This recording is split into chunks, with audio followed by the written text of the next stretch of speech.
Hello. Ayun. Hello po, kuya. Lumabas ako ng work. Kamusta po? Eto, may masaya. Sobrang saya. Bakit po kayo masaya? Kinanta ko ni Robin. Paano po kayo nagkakilala? Yes po. Hindi, matagal na. Ano po, Simula sir? nung pumutok si Madam Hampas Lupa, reaction ako. Tapos pinahanap ko na siya. So yung mga tropa sa Pinas, sinanap siya. As in, alam ko na yung full name niya. Alam ko na ang full name niya, kaya hindi siya matagpuan. Kuya, Tapos, Yes po. kailan po kayo nag-usap? kanina lang, pagising ko ng 4 o'clock, may Kanina lang message. po. Kinonfirm ko yung pangalan. Oo nga, tama. Sabi ko, mag-picture ka nga. Picture siya. Gusto ko call. Kasi mahirap na eh. Di ba? Nga po. Kasi ang daming nag-PPM na magbibigay ng tulong. Tapos, baka mamaya sa maling tao mapunta. Exactly. Tama po. Tama po yung ginawa niyo. Tayo, gusto natin tumulong pero mahirap na yung maloko pa tayo. Mag-aabono pa ako. Ay, Kuya Bagger, kamusta ka naman ngayon? Yes po. Okay lang naman po, ma'am. Medyo stress lang po. Dahil nga po dun sa huling napanood kong video ni Madam. Ay, upload niya. Yung video po ng nanay. Uy, kamusta naman? O nga, napanood ko din yun. Medyo parang napasama ka nga dun eh, di ba? Napasama ka dun. Oo nga. Kamusta naman yung sitwasyon yun ng nanay mo? Medyo hindi po okay. Kasi may mga bayarin na hindi pa rin mabayaran hanggang ngayon. Kasi nga, wala na akong trabaho. Wala rin tumutulong sa amin na kapatid ko. Kasi nga may kanya-kanya rin problema. Tapos yung huling sinahod ko pa, medyo maliit. Yung huling nakuha ko dun sa huli kong trabaho, medyo maliit kaya hindi magkasya sa pangangailangan namin. Kuya, umalis ka ba sa trabaho or tinanggal ka? Magandang tanong. Umalis ka? Paano? Ikwento mo kung paano ka umalis. Bakit Paano? Bakit ka umalis? Kasi nga, sobra yung nangyari nung araw na yun na ang daming nagtinginan sa amin habang binubulyawan ako ni Madam. Yun, hindi ko na kinaya. Tapos nung nakita ko pa nung kasama niya na nagbibideo, parang yun. Parang expect ko na talaga na mangyayari na inuuna niya ako ng video, ipopost niya yun malamang sa social media. Kaya parang pinanghinaan ako ng loob nung time na yun. Kaya parang wala ako sa sarili ko nun eh. Naisip ko na lang mag-walkout. Nag-walkout ka or nag-resign ka? Nag-awol ka ba? Nung di po, resign po. Kinausap rin po kasi ako ng agency dahil nga sa nangyari. Nung araw na yun mismo? Ng agency. Hindi po. Mga ilang Nung nag-walkout ka nung araw na yun? Yes po. Pwede mo ba sa amin ikwento yung nangyari nung araw na yun? Ba't kayo nag-start magkainitan ni Madam? Yes po. Nagbabag po kasi ako nun sa counter ko, yung sa may counter na nag-o-offer talaga ng box. Tapos may kahera na galing sa express lane, which is dapat paper bag tsaka eco bag lang yung ina-offer nila. Kasi nga wala silang bagger. No? Tsaka yung mga item lang na dapat na pumipila doon, yung mga 12 and below na item lang. Tapos yun, tinawag ako ng kahera kasi nga may magpapabox daw na galing sa express lane. Nagtaka ako nun kasi sa express lane pumila tapos magpapabox. Hindi ko naman kasi kagad nasikaso nun si Madam kasi nga may present customer ako nun na matanda. Nung nagkataon pa naman kasi nun, maraming karning pinamili yung matanda tapos kulang pa sa paper bag. Dapat kasi ang karne talaga nilalagay muna sa paper bag bago ihalo dun sa ibang pagkain sa mga nasa box. Wala nga paper bag. Kaya natagal lang kami magdesisyon ng customer. Di naman pwede ako lang yung magdesisyon kasi nga baka magalit yung customer. Tapos yun, natagalan kami. Hanggang sa napagdesisyon na lang namin nagawa ng divider yung box. Doon lang kami natapos. Kaya bigla ko na lang narinig si Madam na nagsabi na ang tagal naman ni Kuya, kanina pa kami naghihintay dito. Parang doon na hindi niya naintindihan yung nangyayari na kasi dapat kung i-priority yung present customer ko, dapat tapusin ko yun. Kasi nga yun yung isa sa rules namin. Hindi namin pwedeng ibaling yung focus namin sa ibang customer hanggat di namin natatapos yung present customer namin. Tapos yun, sinabihan ko na lang si Madam na ma'am, kung magpapabox, next time po na magpapabox kayo, doon kayo sa mga counter na nag-o-offer ng box pumila. Tapos yun, parang minasama niya yung sinabi ko na yun. Kasi hindi ko rin in-expect na doon sa express lane na dapat priority ang paper bag, wala na rin palang paper bag. Kaya parang tingin niya, pinagmumukha ko siyang tanga na hindi niya alam kung ano yung rules sa express lane. Okay, pero wala naman ako narinig na sinabi mo na masama. May paggalang pa rin kasi sabi mo, ma'am, next time po, ganun ang sabi mo ganun yung narinig ko, di ba? Oo, yes po. Lahat ng tao pati nagko-comment sa akin, wala kang sinabing mali. Exactly. Yun nga po Pero ang sabi ni Madam na tinutulungan ka na daw niya, ikaw pa yung nag-a-attitude, di ba? Yun yung sinasabi niya. Anong masasabi mo doon? Yung time kasi na yun, puro siya parinig. Yung actually bago mag-umpisa yung video na naririnig-rinig ko na yung nag-uusap sila tagal na nung oras na. Gumaganon-ganon na yung mga kasama niya, pati siya. Tapos tsaka na nun, bigla ko nang narinig yung bumoses sa video kasi parang pag tinignan mo, parang normal. Pero pagka narinig mo siya in person, parang may dating kasing sinabi niya na ang tagal naman ni Kuya, kanina pa kami naghihintay. Kaya parang ayun. Tsaka sinabihan ka daw niya na di ba, na ang bagal-bagal mo. Yes diba? Po. Sinabihan nga po yun. Na, before po yung video na yun, nag-uusap-usap sila na ang bagal daw ni Kuya. Kanina pa kami naghihintay dito. Tapos biglang, yun na, nag-umpisa na siya mag-box. Pinaghahanap ka ni Madam, di ba, para makipag-areglo. Yes po. Ano yung nangyari? Bakit hindi ka sumipot dun sa barangay? Pumunta sila dito. Ang pumunta dito, yung isa niyang kasamahang lalaki, tapos yung mga barangay. Paglabas ko pa lang ng bahay namin, nakatutok agad yung camera. Sinabihan ko na yung lalaki na, sir, pakipatay ng camera. Pero sabi niya, ayaw pumayag kasi nga daw, vlog lang naman daw. Sabi ko, alam ko naman kasi na vlog yun Kasi nga yung nakita kong pangkuha nila na camera, yun din yung ginamit nila sa may supermarket. Kinunan nila ako. Kaya alam kong vlog. Pero ayoko kasi pumayag na videoan ulit nila ako habang kinakausap nila ako. Kasi sobra na exposure ko sa sa Pokmed dahil sa ginawa nila. Madam, take ko. Saan kasi sumasama ang loob ko? Una, nag-viral na nga, napahiya na si Bagger. Tama? Nag-round 2 pa siya. Tapos ngayon hinahanap niya, pinakontent niya, pinakakapirahan ka. Tama, mali? Tama. Nga, sir. Doon sumasama ang loob ko. Kung willing ka mag-sorry, hanapin mo, magpa-picture kayo, tapos na kami tapos. Wala na yung ikinontent mo pa. Oo. Okay. So, ayun. Napako ang content. Kuya, anong name mo? Anong name ni Kuya Bagger? Robin po. Robin. Robin. Opo. Okay, may mga netizens na naku-curious at nagtatanong, nakipag-areglo daw ba ang nanay mo kay Madam Hampas Lupa? Yun nga po, kinausap nila nang hindi alam ni nanay kung ano yung issue namin. Yun ang nangyari. Kahit si nanay nagulat nung pagka-uwi, di ba, pumunta sila dito, umalis ako. Hindi ako sumipot sa barangay. Nung pag-uwi ko ulit, sinabi ko kay nanay, kung napanood niyo ba yung pinanood sa inyo yung video, hindi daw. Hindi niya nga daw alam kung bakit ako pinapatawag sa barangay. Hindi alam ni nanay yung issue kaya. Bakit nakapagsalita si nanay ng ganun sa'yo na palamura ka daw, na lagi daw kayo nag-aaway? Kasi dating sa akin, parang sumama yung image mo dun sa mga tao kasi dun sa nasabi ng nanay mo. Kasi hindi niya nga alam yung nangyari, di ba? Wala talaga siyang kaalam-alam. Yes po. Tapos ang ginawa pa ni Madam, in-upload pa ni Madam. Pasensya pa niya kaya nasabi ko. Yun talaga yung purpose niya. Yun talaga yung purpose niya pasamain si Kuya Bagger Para sa take ko naman. Actually, humahanap siya ng simpatsya ng mga tao na kumampi sa kanya. Pero kasi akala niya kasi ganun yung mangyayari kaya niya in-upload yung first video niya Pero hindi ganun Hindi ganun yung nangyari. Nag 360 turn, di ba? Kay Kuya Bagger mas maraming kumampi kasi ang pangit naman talaga ng approach niya.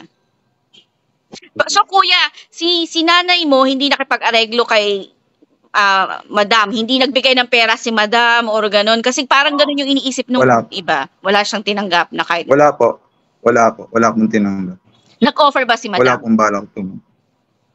Yes po. Sabi niya daw po, nung time na, nung Friday kasi yun pumunta sila dito. Nagsabi si madam kay nanay na sa linggo daw, babalik siya, bibigay daw ng mga grocery. Pero wala naman pong dumating. Wala naman pong dumating. Pero in case na magbibigay si madam, tatanggapin nyo ba? Hindi po. Wala po akong balak tumanggap sa kanya. Ayaw mo makipag-areglo sa kanya? Wala po akong balak may pag-areglo mo. Kasi grabe Anong na dahil? Sobra na. Bigyan mo kami ng Sobra na yung damage niya sa akin Kasi pamamahiya na yung ginawa niya Buti sana kung hanggang doon na lang sa supermarket yun Yun nga lang pinakalat niya pa sa social media. Wait lang kuya. Parang hirap na tumanggap ng sorry niya. Kasi tsaka kung mapapanood din kasi sa ibang mga video niya, parang hindi naman kasi sincere yung mga pinagsasabi niya. Oo. Lalo na nung time na pumunta sila dito tapos nung pinapatay ko yung camera niya, ayaw nila pumayag. Yeah. Parang ayaw nila makipag-usap ng walang camera. Gusto talaga nila Kasi mag-content lang. Hindi alam niyo mainit ka. Ikaw ang viral So kikita siya. That was the point. So, Sinabihan ko nga si nanay, na pagka next time na pumunta, may pag-usap ako pagka walang video na nakaharap. Yun din, sinabihan ko na rin yung nanay ko. So, anong balak mo ngayon, kuya? Desidido ka na ba na magsampa ng kaso sa kanya? Yes po, ma'am. Kasi pag sinimulan Desidido natin na po. to, sana walang urungan. Kasi Oo. Yes, yung ano ma'am. natin Wala po. di ba? Yun yung purpose natin na pagbayarin siya sa ginawa niya sa yung pamamahiya. Kasi baka makipag-areglo siya sa iyo in the middle of, di ba? Kaso. Tsaka besides doon, si Ma'am Hadi ang tutulong sa'yo. Ako, tutulong din ako sa'yo. Hindi man ganun kalaki for abogado. But isipin mo yung effort na gagawin namin sa'yo. Nababash kami, inaaway kami, minumura kami dahil sa'yo. Tapos bigla mo kami iiwan. Wag naman sana. Tutuloy natin Hindi to po. ha. Yes po, desidido po. Maraming nagbigay sa akin ng mga lawyer names. Kukontakin ko isa-isa yon para sa'yo. Kasi meron pa nag-offer na a-assist ka daw dyan para kay Mayor. Sino may Mayor niya dyan? Barzaga ba? Balsaga po. I-assist ka Mayor daw Barzaga. niya. Assist ka daw niya doon kina Mayor. Sabi ko, sige ate, kakausapin ko muna siya kung ano talaga yung plano niya. Tapos update kita. Yun ang sabi ko sa kanya. Kasi willing siyang samahan ka kay Mayor at para matulungan, ilapit ka kay Mayor. Yes po. Yun. Tapos mahanap na ako ng lawyer para sa'yo. Kasi nga, syempre, gusto natin talagang maturuan ng leksyon si Madam. Kasi sobrang siya manlait eh. Hindi lang actually ikaw yung nilalait niya eh. Di ba? Lahat ng tao nilalait niya eh. Ito lang, ma-assure ko sa'yo ako, handa na akong tumulong. Even though demonetize, walang problema. May trabaho naman ako. Yung mga stars na binigay sa akin, pwede ko ibigay lahat sa iyo yun. Yung mga regalong stars. Ako, ito yung mapapangako sa'yo. Kasi kaso nga, demonetize din ako ngayon. Hindi ako Kaya, gusto kong kung ipopost ko tong video ni Kuya, gusto ko sana next week kung mababalik yung monetization ko, tapos lahat ng kikitain ng video, ibibigay ko kay Kuya Bagger. Thank you po. Oo, lahat. Ako ganun din. Totoo lang, hindi lang ikaw tinutulungan ko. Ang dami. Hindi madali maging content creator. Mahirap. Isang message sa'yo, may sakti pa tayong video. Pero, mong sarili. Yun yung promise ko sa'yo, Kuya, tsaka kami ni Kuya Jaffer, natutulungan ka namin talaga. Sa abot ng aming makakaya talaga na. Kaya kahit anong mangyari sana, wag mong iuurong yung kaso. Kasi gusto natin siyang makulong eh. Yes po. Ngayon, pinunta ko na yung dalawa na sa Saudi, nag-reply na, ano bang gusto mo? Sabi mo, pang-ayos ng papeles niya, saka pang-gastos. Sige, sabi ko, kung ano po maibibigay niyo, sabihin. Yung isa hindi pa nag-reply. Update mo lang kami kung ano pa yung matutulong namin sa'yo. kahit papaano, sige. At saka marami rin actually yung mga netizens na gustong magpaabot ng tulong din sa'yo. So, Madami eh. Ako, totoo lang, hindi ko na tinatanggap yung GCash kasi hindi pa kita nakikita eh. oo. Opo. Kailangan nandyan na. Kuha ka ng Gcash mo ha, para diretso sa'yo. Yes po. Meron na po. Ayun. Meron, no? Wala Yung problema. sa may work po namin, Gcash po ang ginagamit namin pang receive ng salary namin. So, Marami nang hihingi ng ano. oo, so Kuya Bagger, ano yung message mo kay Madam Hampas Lupa? For sure, papanoorin niya to eh.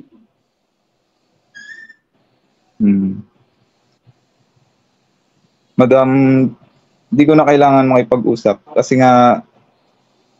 kung makipag-usap ako sa iyo kasi napanood ko na sa ibang mga video mo, maraming beses mo na ako pinahiya, pati yung napaka-pribadong dapat na kami lang pamilya ang nakakaalam, inilabas na pa. Sobra na yun na yung yung mitya para mapasabog mo ako eh. Kaya yun, siguro huwag ka na umasa na may pag-usap ako sa iyo.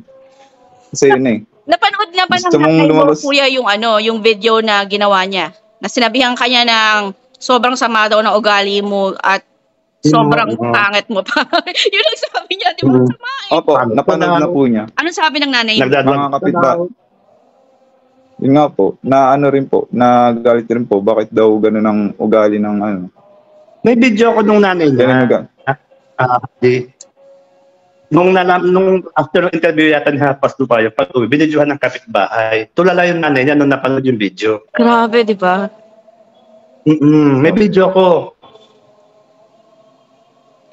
Sige, Kasi pilit ko talaga siya pinapahanap. Kaya ang dami nag-PPM sa akin. May video ko ng nanay niya. Tinakpan ko lang yung mukha. Kinontent ko, tinakpan ko yung mukha ng nanay niya for privacy. Ayun, Yun rin po yung isa hindi ko matanggap eh. Sa may recent na in-upload niya yung sa may nanay ko. Di man lang dinerd yung mukha. oo nga. Yun. Talagang diba? open na open yung mukha ng nanay. Ayun, hinahanap ko eh. Okay. Pinakadagpad nila isa yan. Yun yung point niya. Tapos pati private na buhay, even though mali nga yung nagawa mo sa nasabi mo sa magulang mo. Personal to, hindi namin alam kung anong dahilan kung ba't nagagawa mo yun.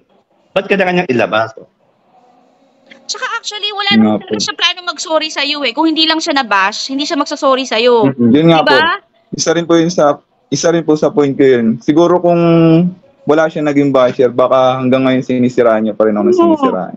Kasi yung Baka second video niya, wala sabi niya, ginagawa niya yun, hindi para sa'yo. Hindi para sa'yo, di ba? Yes po. Ginagawa Para niya sa yun mga para doon sa basher mga niya. supporters niya, sa mga followers niya na nagsasabi na gawin niya. Yes po. Ayun ako. Sige. Magko-coordinate kami sa'yo pagka meron na ako nakuhang lawyer, kung sino yun. Tapos, kung sino yung sasama sa'yo dun sa mayor. No? Yes po. Ako naman, Okay. matapromise ko sa'yo, possible to ngayong gabi, mag-message sa mga taga-Saudi, kung dumating yung cash, bukas na bukas, baka sa'yo na, o sa hapon na sa'yo na yung allowance mo kasi wala kang trabaho. Bukod pa yung bibigay ko sa'yo. Pero sa ngayon ba, naghahanap ka na ng trabaho? Yes po, ma'am. Yun po talaga ang bala ko ngayon. Yung pa-abroad po. Kasi may nagturo po sa aking kaibigan ko kung saan siya nag-apply na agency. Ano ang magiging yung cash kung nag-abroad ka? Tapos nang balak mo itumanda, tapos nag-abroad ka pa. Hindi niya marinig. Maingay yung aso. Basta balak mo mag-abroad. Kasi Hadi, ako tutulong sa'yo, si Hadi sa abogado. So paano yan? Kung sa matanggap ka ng maaga, mahihinto ang kaso. Tama ba? Paano? Yes po. Kung sakali pong matanggap ako na maaga, ang pinili po baka matagalan pa rin po eh. Kasi nga wala pa rin akong passport hanggang ngayon. Saka baka matagalan pa ang proseso. Hindi kasi isip ko lang ha. Isipin mo yung kalagayan namin ni Hato. Huwag kang Kukuha ng abogado yan. Ako, Naiintindihan ko. maraming sa'yo, nagba-back up sa'yo na ituloy ang kaso na yun. Kasi malaki yung chance mo na manalo ka. Di ba? Mm-hmm. Mananalo siya, tapos may Decidido damage po pa talaga siya. ako. May babayaran siya ng damage. Diba? At wala kami sinisingil sa Marami iyo. na rin po talaga nag-advise sa akin eh. Simula pa lang nung lumabas yung video na magsampad ako ng kaso. Oo. Yun nga lang, wala akong kaya kasi nga, dahil sa pera. Kasi nga, pag nagsampa ka ng kaso, kailangan din ng pera. Oo. Pero madali lang yan. Basta siguraduhin mo lang na itutuloy mo. Na hindi Ito, ka pag nag-okay itong page ko, pag siya kumama itong page ko, okay na, ano ka. Dali lang yan. Oo. Tuloy-tuloy na yan. Pagka Okay. na-file yan, tuloy-tuloy na yan. At si madam na yan, kasi asawa, yung ano daw niyan, yung partner niyan, Australian, hindi daw American citizen. So, mas mahirap sa Australia kasi for sure, ina-apply yan ng partner's visa yan eh. Pagka nagkakaso yan, hindi na rin makakapunta yan doon. So, gano'n na lang kuya ha, update ka na. Yes po. Mahal na mahal. Sige po. Maraming salamat. Thank you po. Ako nasa loob ng Salamat po. lumabas pa para sa'yo. Simula Walang ka rin ako. urungan, walang urungan to ha. Yes po. Okay, sige. Good luck sa atin lahat. Nagpapalakas ng loob mo. Ha? Maraming Sige. salamat po. Sobrang Okay. maraming salamat po. Bye. Thank you po. God bless po. Bye kuya, bye.